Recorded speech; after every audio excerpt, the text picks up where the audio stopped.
శ్రీమహాగణాధిపతయే నమః. ఓం గురుభ్యో నమః. ఓం శ్రీమాత్రే నమః.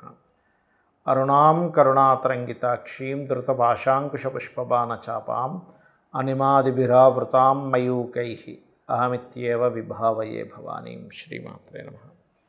ప్రేక్షకులకి ఆ లలితాంబిక అమ్మవారి యొక్క అనుగ్రహం పరిపూర్ణంగా కలగాలని మనస్ఫూర్తిగా కోరుకుంటూ మనం ఈరోజు ఇప్పుడు చూడండి, బయట రకరకాల పరిస్థితులు ఉన్నాయి. అంటే ఈ అగ్ని ప్రమాదాలు కానివ్వండి, ఇవన్నీ అసలు ఈ పరిస్థితులు ఎందుకున్నాయి? ప్రతి లగ్నము వారు, లగ్నం తెలియని వారు, రాశివారు లలిత అమ్మవారి యొక్క ఆరాధనలో ఈ కార్తీక మాసంలో ఎటువంటి పదార్థంతో అమ్మవారిని ఆరాధించినట్లయితే, అంటే కుంకుమతోనా, గరికతోనా, ఇట్లా రకరకాలు ఉంటాయి, ఏ దేవత ఆరాధన చేసుకుంటే మంచిది అనేటువంటి విషయాలు మనం ఇప్పుడు తెలుసుకుందాం. అయితే ఈ యొక్క అంశాలు చెప్తుంది నేనైనప్పటికీ కూడా చెప్పిస్తుంది సాక్షాత్ లలిత అమ్మవారిగా తెలుసుకుందాం. ధనస్సు వారికి కనుక చూసుకున్నట్లయితే 3లో రాహు చాలా మంచిది, లాభస్థానంలో కుజురవులు కూడా చాలా మంచిది. అంటే ఇక్కడ మరి భాగ్యస్థానంలో కేతు ఉన్నాడు కదండి. అంటే ఇది దూర ప్రాంతానికి వెళ్ళడము, పుణ్యక్షేత్ర దర్శనాలకు వెళ్ళడం మంచి ఫలితాలను ఇస్తుంది, గుర్తుపెట్టుకోండి.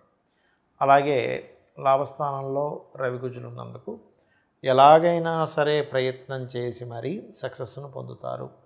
ధైర్యస్థానంలో, పరాక్రమ స్థానంలో రాహు ఉంటూ, శని 4వ స్థానంలో ఉంటూ వక్రిస్తూ రాహు వైపు వచ్చాడు. కాబట్టి ఇక్కడ ఏంటి, పరాక్రమానికి పరాక్రమం ఉంటుంది. అదేవిధంగా లాభస్థానంలో 2 రవి కుజులు ఉన్నందుకు ఫుల్ఫిల్మెంట్, ఏదైతే మనం ప్రయత్నం చేస్తామో అది ఫుల్ఫిల్మెంట్ కూడా బాగుంటుందని చెప్పుకోవాలి. అయితే ఇక్కడ చాలామంది ఏంటంటే, అయ్యో ధనస్సు లగ్నానికి అష్టమంలోకి వెళ్ళిపోయాడు గురువు, కాబట్టి గురుబలం తగ్గిపోతుందేమో అని భయపడుతూ ఉంటారు. ఇక్కడ ఒకటే గుర్తుపెట్టుకోండి, గురువు అష్టమంలో ఉన్నంత మాత్రాన ఇబ్బంది ఏమీ ఉండదు, 2వ స్థానాన్ని చూస్తాడు. కాబట్టి ధన అభివృద్ధి కోసం మీకు గురువు ఖచ్చితంగా అష్టమంలో ఉంటూ ధనస్థానాన్ని చూస్తే మంచిదే, ఏమి టెన్షన్ పడకండి. అలాగే మీరు వీలైనంత మట్టుకు గణపతి ఆరాధన చేయడము, కొంచెం ఎవరితోనైనా ఏదైనా కమ్యూనికేట్ చేసేటప్పుడు, ఎందుకంటే 3వ స్థానంలో రాహు ఉన్నప్పుడు ఏమవుతుందంటే ఒక్కొక్కసారి మనకి తెలియకుండానే కొన్ని మాటలు దొరలడము, తద్వారా వాళ్ళు కొంచెం ఇబ్బంది పడ్డం, లేకపోతే వాళ్ళు ఇబ్బంది పడ్డం తర్వాత మళ్ళీ మనం ఇబ్బంది పడాల్సిన రావడం వస్తూ ఉంటుంది. కాబట్టి మీరు ఆన్లైన్లో ఎవరితోనైనా చాటింగ్ చేసేటప్పుడు, లేనట్లయితే ఏదైనా ఒక విషయాన్ని కన్వర్జేషన్ చేసేటప్పుడు, మీడియేటింగ్ ఎవరికైనా మీరు ఒక మధ్యవర్తికి చెప్తారు, మీరు అక్కడికి వెళ్ళి ఈ మాట చెప్పండి అని, ఆ వ్యక్తి యాజ్ ఇట్ ఈజ్గా అదే చెప్పాడా, ఇంకేదైనా వేరే మాట ఏమైనా చొప్పించి చెప్పాడా అనే విషయాన్ని కూడా మీరు జాగ్రత్తగా గుర్తుపెట్టుకోండి. అలాగే నరసింహస్వామి యొక్క ఆరాధన చాలా చక్కగా పనిచేస్తుంది మీకు. అదేవిధంగా మరొక విషయం ఏంటంటే, 9వ స్థానంలో కేతు ఉన్నందుకు గణపతి యొక్క స్తోత్ర పఠనము మరియు లలితా సహస్రనామాలు చేసేటప్పుడు కుంకుమ ఆరాధన ఎర్రటి మందార పుష్పాలతో చేయడం చేసినట్లయితే అన్ని విధాలా బాగుంటుంది. చాలామంది నన్ను అడుగుతున్న అంశం ఏమిటంటే, అసలు జన్మజాతకము ఏ వయసులో చూపించుకోవాలి? కొంతమంది 4 ఏళ్ళకి అంటున్నారు, కొంతమంది 8 ఏళ్ళకి అంటున్నారు, కొంతమంది 12 ఏళ్ళకి అంటున్నారు. అసలు ఏ వయసులో చూపించుకోవాలి, జాతకం ద్వారా మనం ఏం తెలుసుకోవచ్చు అని అడుగుతూ ఉన్నారు. ఇక్కడ ప్రధానంగా ఏంటంటే, మీరు ఒకటే గుర్తుపెట్టుకోండి, పుట్టినప్పటి నుంచి చూడవచ్చు. కాకపోతే ఎందుకు కొంతమంది చూడరంటే, బాలారిష్టాలు ఉంటాయి కదా, ఆ బాలారిష్టాల యొక్క ప్రభావం మనం చెప్పినటువంటి జ్యోతిష్కుడికి ఎఫెక్ట్ ఉంటుంది. కాబట్టి మరలా సరిగ్గా గాయత్రి చేయకపోతే, నిత్యదేవత ఆరాధన లేకపోతే అనుష్ఠానం చేయకపోతే అది ఎఫెక్ట్ వస్తుందని చెప్పరు చాలామంది. కానీ నిత్యానుష్ఠానం ఉండి, నిత్యం గాయత్రి చేసుకునే అలవాటు ఉండి, నిత్యం హోమం అలవాటు ఉన్నట్లయితే ఏ ఇబ్బంది ఉండదు జ్యోతిష్కుడికి కానీ, వాస్తు పండితుడికి కానీ. అయితే ఇక్కడ మనం ఈ పుట్టినప్పటి నుంచి అసలు ఏం చూసుకోవాలి, పుట్టిన జాతకుడు జీవుడిది ఏం చూసుకోవాలంటే, చిన్నపిల్లలు చెప్పలేరు, వాళ్ళకు ఉండే హెల్త్ ఇష్యూస్, ఏడుస్తూ ఉంటారు, కడుపు నొప్పి వస్తూ ఉంటుంది. డాక్టర్ గారు కూడా వాళ్ళకి చెప్తేనే కదా ఎన్నెన్నో చేయాలి. అలాంటప్పుడు వాళ్ళకి కనుక పుట్టుకతోనే హెల్త్ ఇష్యూ టైం నడుస్తున్నప్పుడు ఏ గ్రహాలైతే ఆ హెల్త్ రిలేటెడ్ ఇష్యూస్ ఇస్తున్నాయో ఆ గ్రహాలకి దానం చేయడం ద్వారా కూడా వాళ్ళకి లోపల బాధపడుతూ వాళ్ళు చెప్పుకోలేక ఏడుస్తున్నటువంటిది. లేదా కొన్నిసార్లు ఏమవుతుందంటే, చిన్నపిల్లలకి గాలి ధూళి తొందరగా తగులుతూ ఉంటుంది. అందుకే మన వాళ్ళు ఏం చేస్తారు, ఇంటికి లోపలికి వచ్చే ముందు కాలు కడుక్కొని రండి చిన్నపిల్లలు ఉన్నప్పుడు. లేకపోతే బయట మనకి తెలంగాణ సైడ్ అయితే ఒక చీపురు లాంటిది కానీ, ఒక ఎనప రాడ్ లాంటిది కానీ అడ్డం పెడతారు తలుపుకి, మీరు గమనించండి. ఎందుకంటే గాలి సోకుతూ ఉంటుంది. అలాంటివి రాకుండా ఉండడానికి కూడా మన వాళ్ళ ఇంట్లో సాంబ్రాణి వేయడం ఇటువంటివి చేస్తూ ఉంటారు, గుర్తుపెట్టుకోండి. ఇక ఒక పిల్లవాడి జాతకం తీసుకొని అసలు చిన్నప్పటి నుంచే కనుక ఆ అబ్బాయికి ధనయోగం ఎలా ఉంది అంటే, ధనయోగం ఎలా ఉందంటే ధనయోగం ఉందా లేదా అని కాదు, ప్రతి జాతకుడికి కూడా ధనయోగం ఉంటుంది. కాకపోతే ఏ మార్గంలో ఉందో తెలుసుకోగలగాలి. చాలామంది ఏంటంటే పాపం ఆ పిల్లవాడికి తెలియక ఏదో చిన్నప్పుడు నేను డాక్టర్ని అవుతానంటే ఇదేదో డాక్టర్ డిజైర్ ఉందేమో అనుకుని చదివిస్తాం. తెలిస్తే ఒక ఏజ్ వచ్చాక నాకు ఇష్టం లేదు, నేను ఇంజనీర్ అవుతానో ఇంకోటి అవుతానని అంటూ ఉంటాడు. ఆల్రెడీ చిన్నప్పటి నుంచి అదే ప్రిపరేషన్లో ఉన్నాం కదా అని మార్చేస్తూ ఉంటాం. దీనివల్ల ఏంటంటే వాళ్ళకి ఎందులో అయితే యోగం ఉందో, నిజంగా డాక్టర్లో యోగం ఉంది అంటే సూర్యభగవానుడు ధనయోగాన్ని ఇస్తున్నాడు, అప్పుడు మీరు సూర్యుడు కానీ చంద్రుడు కానీ ఇచ్చేటప్పుడు ఫార్మా కానీ డాక్టర్ రిలేటెడ్ కానీ బాగుంటుంది. అలా కాకుండా శుక్రుడు ఇస్తున్నాడు ఇంజనీరింగ్, కుజుడు ఇస్తున్నాడు మిలిటరీ, ఆర్మీ, లేకపోతే ఏదైనా మిషనరీ రిలేటెడ్ ఫ్యాక్టరీస్ పెట్టుకోవడం. ఇలా ఒక్కొక్క గ్రహాన్ని బట్టి మనకి ఏది ధనయోగం ఇస్తుంది, ఏది విద్యాయోగాన్ని బాగా ఇస్తుంది.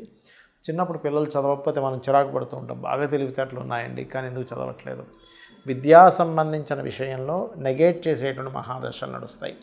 ఈ రకంగా జాతచక్రాన్ని చూసుకొని దానికి ఏ దానం ఇవ్వాలి, ఎటువంటి పరిహారాలు చేసుకోవాలి అనేటువంటిది కూడా చేసుకోవచ్చు.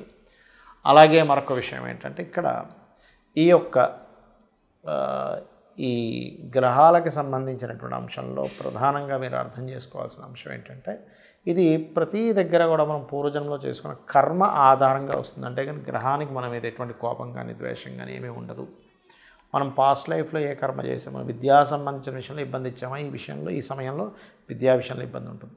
ఇదే రకంగా వాళ్ళు ధనము, విద్య, అసలు వీళ్ళ పేరు మీద ఏ డైరెక్షన్లో ప్రాపర్టీ కొనుక్కుంటే బాగుంటుంది చక్కగా, అలాగే వివాహం ఎప్పుడు చేసుకుంటే మంచిది, అదేవిధంగా ఏదైనా ఇన్వెస్ట్మెంట్ చేసేటప్పుడు ఎప్పుడు చేయాలి, అసలు ఉద్యోగం ఇక్కడుందా విదేశాల్లో ఉందా, ఇక్కడ ఉన్నట్లయితే ఇక్కడ మరలా ఈ ఉద్యోగం విషయంలో ఓన్లీ ఉద్యోగమైనా వ్యాపారం కూడా చేసే యోగం ఉందా, ఒకవేళ వ్యాపారం చేయాలనుకుంటే ఎందులోకి వెళ్తే బాగుంటుంది అనేటువంటి జ్యోతిషశాస్త్రంలో చాలా స్పష్టంగా ఉంటుంది.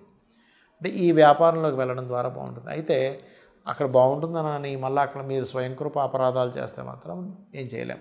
ఎలా అంటే, ఇప్పుడు ఒక వ్యక్తి డాక్టర్ గారి దగ్గరికి వెళ్ళి మెడిసిన్ తీసుకుంటున్నాడు, కానీ ఆ మెడిసిన్ తీసుకుంటున్న సమయంలో అతను తినకూడని వస్తువులు తినడము, చేయకూడని పనులు చేసినప్పుడు ఏమవుతుంది, పథ్యము అంటాం మనకి మెడికల్లో. బాబును ఈ ఫుడ్ తినకు అంటారు ఆయుర్వేదంలో. అంటే ఏమిటి, తినకూడని తింటూ ఒక పక్క మనం మెడిసిన్ వాడినా దాని యొక్క ఫలితం అనేటువంటిది ఉండదు. కాబట్టి ఎప్పుడైనా ఒక మెడిసిన్ తీసుకునేటప్పుడు తినే ఆహారంలో కూడా మనం ఎలా జాగ్రత్తలు తీసుకుంటాము, ఒక మంత్రం చేస్తున్నాము, లేకపోతే ఒక లైన్లో మీకు ధనయోగం ఉందని ఉంది, కానీ అందులో ఉంటూ మరలా ఇంకొక వైపు కనుక మీరు డైవర్ట్ అవ్వడం, ఇంకోటి ఏవో పిచ్చి పనులు చేయడం చేస్తూ ఉంటే అక్కడ వచ్చేటువంటి ఫలితం ఏదైతే ఉంటుందో మనం చేసేటువంటి కర్మల వల్ల అది మరలా మారిపోతూ ఉంటుంది. ఎలా అంటే ఇప్పుడు చూడండి, సూర్య ఆరాధన చేస్తారు కొంతమంది. సూర్య ఆరాధన చేసేవాళ్ళు కొన్ని నియమాలు పాటించాలి. ఆదివారం రోజు శ్రీతైల మధుమాంసాన్ని త్వచతే అంటారు. అంటే స్త్రీని కలవకూడదు, మాంసము మధువు తీసుకోకూడదు, మరియు అదేవిధంగా తలకి నూనె రాసుకోకూడదు.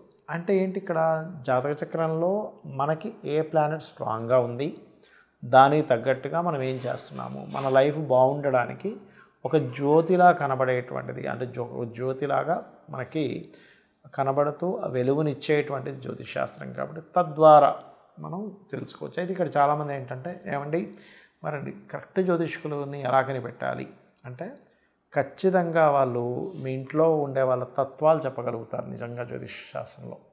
అలాగే మీకు పాస్ట్లో జరిగిన 1-2 ఇన్సిడెంట్స్ ఖచ్చితంగా చెప్పడం జరుగుతూ ఉంటుంది.